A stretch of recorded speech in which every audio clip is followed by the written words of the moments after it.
Para sahabat, sebenarnya proyek itu sesuatu hal yang biasa.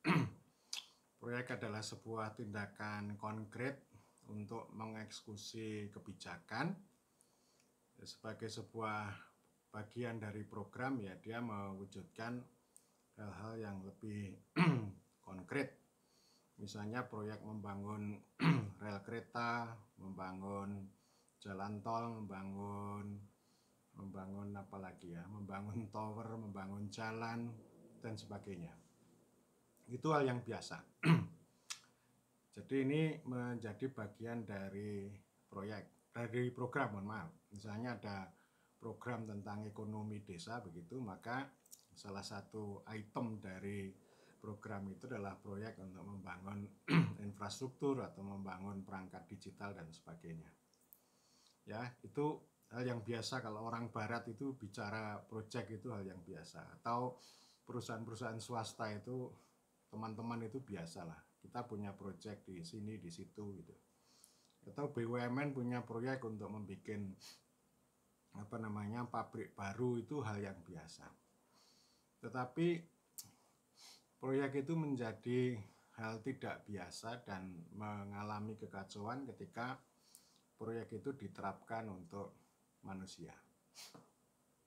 Ya, jadi misalnya proyek pengembangan desa mandiri atau proyek SDGs desa, proyek-proyek yang itu turunan dari dana desa untuk entah untuk pengembangan kapasitas atau yang lain.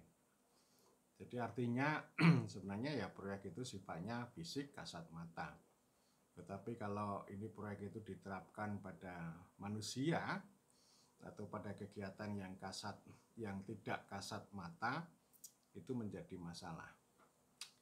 Ya, jadi dulu begini, kalau zaman dulu ya, zaman Orde Baru, proyek itu punya konotasi negatif. Proyek itu identik dengan korupsi, dengan markup, dengan curi-mencuri, dengan gratifikasi. Ya mungkin sekarang masih ada ya, entah proyek membangun infrastruktur atau proyek-proyek yang lain yang untuk menangani manusia, mungkin masih ada.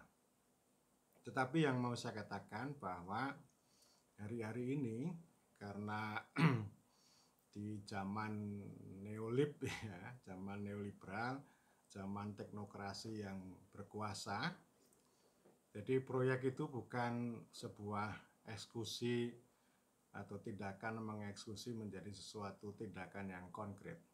Tetapi proyek itu adalah kekuasaan. Kekuasaan siapa? Ya kekuasaan juragan proyek, kekuasaan tentu para teknokrat, para ahli yang berpikir tentang ini ya. Jadi dia menggunakan proyek itu sebagai pendekatan, bukan eksekusi, tetapi sebagai pendekatan, dan di balik pendekatan itu adalah kekuasaan. Contohnya pilot project. Misalnya ini sudah ada undang-undang desa, sudah ada peraturan, tetapi orang masih berpikir, oh ini butuh pilot project ini di 200 desa atau berapa desa. Ini namanya salah satu contoh pendekatan itu adalah pilot project, dan nanti kita temukan best practices.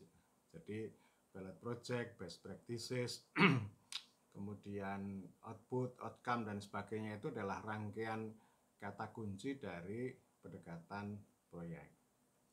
Tetapi yang lebih mengerikan lagi ya, bahwa pelaksanaan undang-undang desa itu dipotong-potong, dimutilasi menjadi banyak proyek.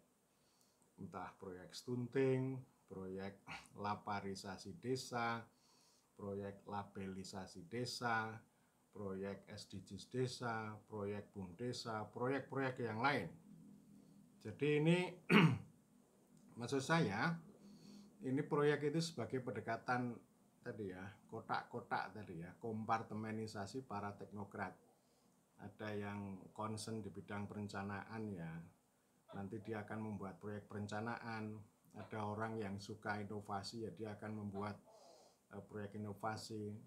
ada orang yang suka pada pendataan, ya bagaimana melakukan proyek pendataan desa itu secara berbuih-buih, memobilisasi banyak orang, mengeluarkan uang banyak, yang tujuannya ya untuk melayani dia, ya.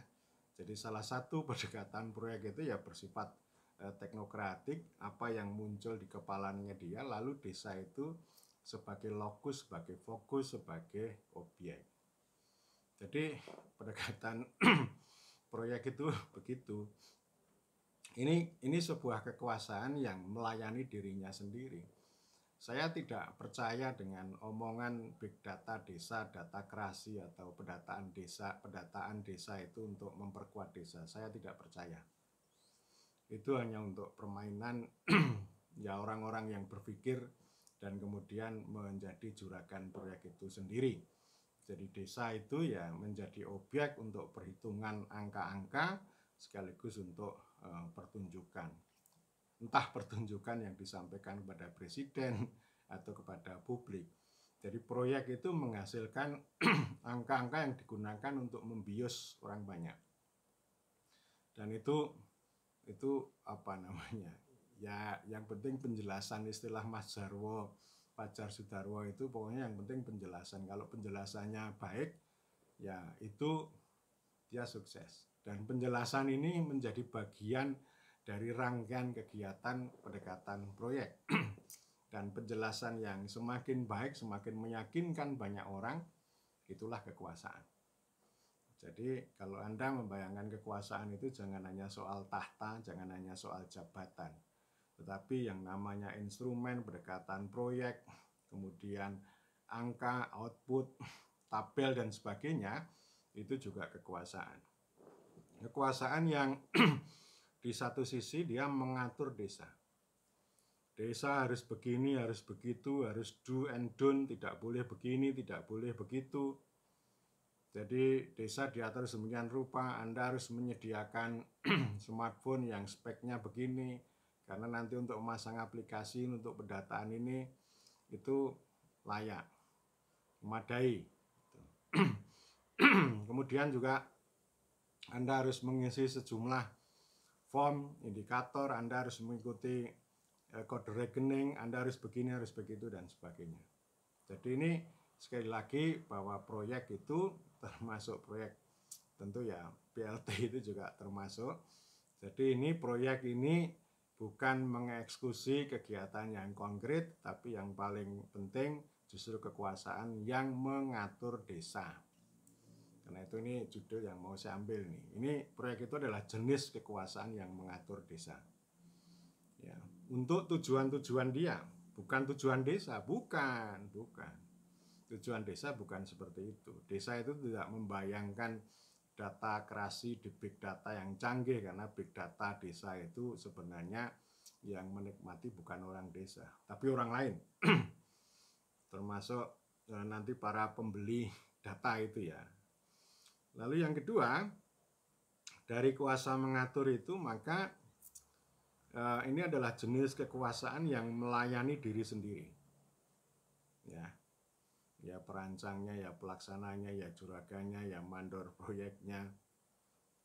Jadi mandor proyek itu kan bertingkat-tingkat. Kepala desa juga dijadikan sebagai mandor proyek. Ini dengan proyek dana desa, dengan proyek SDGs, proyek stunting itu ya ini kepala desa mandor proyek yang level kesekian. Lalu yang paling tinggi ya ada lagi nanti. Yang merintah yang paling awal itu ya mandor proyek. Jadi otaknya mandor proyek. Jadi artinya kalau data terkumpul misalnya, aplikasinya beres, ya, kemudian nanti target-target itu yang jelek menurun, yang baik meningkat, yaitu namanya prestasi atau kinerja. Ya. Jadi saya sering ingat ini, itu di mana-mana ya, termasuk di rezim dikti juga begitu. Ini pekerja yang bekerja melakukan pekerjaan terhadap hal-hal yang tidak perlu dikerjakan, yang tujuannya untuk meraih kinerja sekaligus juga untuk mengerjai orang lain. Jadi begitu ya. proyek itu, proyek aplikasi, bikin aturan, bikin tools dan sebagainya itu adalah kekuasaan yang mengerjai orang lain, mengatur orang lain dan untuk memupuk kekuasaannya dia. Ya, jadi ini bukan empowerment, ini bukan empowerment. Jadi orang itu sering konyol sekali ya, ketika orang rajin bicara empowerment, bicara pemberdayaan, tetapi cara yang dilakukan adalah memperdaya dengan pendekatan proyek. Ya, jadi pendekatan proyek itu pendekatan yang membodohi, yang memperdaya desa. Jadi itu nggak menarik ya, karena ini harus dijadikan sebagai diskusi yang kritis. Kelihatannya mau membawa maju, tetapi itu sebenarnya melemahkan. Ya, karena itu desa juga harus sadar betul hal ini dan itu tidak perlu dijalankan dengan hormat dan martabat, tapi cukup dengan siasat.